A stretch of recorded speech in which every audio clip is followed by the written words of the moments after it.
Hello বন্ধুরা, আমি দেখো বাড়িতে সিম গাছ লাগিয়েছি। অনেক সিম আছে, দেখো তোমরা কেমন লাগলো। ভালো লাগলে আমার পেজটাকে ফলো করো, অনুরোধ রইল।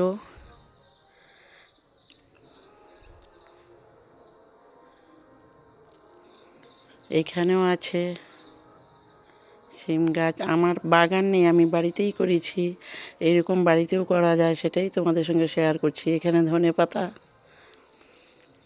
অল্প জায়গাতে করেছি। এই জায়গাটা একটু খালি, এখান থেকে তুলে নিয়েছি রান্না করার জন্য।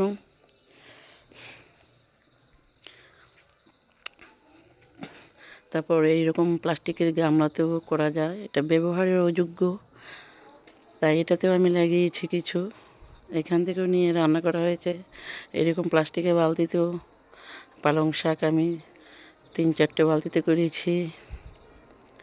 যেগুলি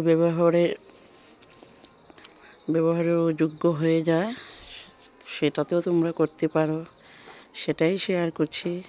তো কয়েকটা সিম আমি পেরে নেবো, যতটুকু লাগবে আমি ততটুকুই নিচ্ছি। যেহেতু বাড়িতে আছে, আমি টাটকা জিনিসটা পাবো, তাই আমি অল্প পরিমাণেই তুলবো, যতটুকু লাগবে। প্রত্যেক দিনই মাছ দিয়ে, শুটকি মাছ দিয়ে রান্না করার জন্য এরকম যতটুকু লাগে আমি তুলে নিই।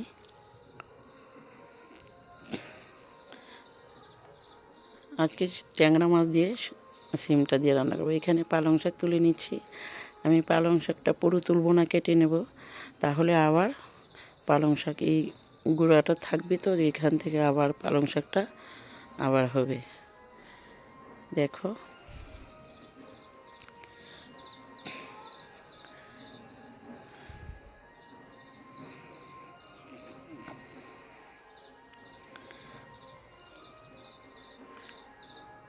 যতটুকু হয়েছে, আমার বাড়ির জিনিস, সেটাই আমার আনন্দ লাগছে, আমি তোমাদেরকে দেখাচ্ছি।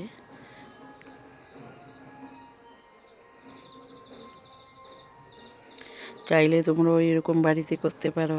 ভালো লাগলে লাইক কমেন্ট করো, আমার পাশে থেকো।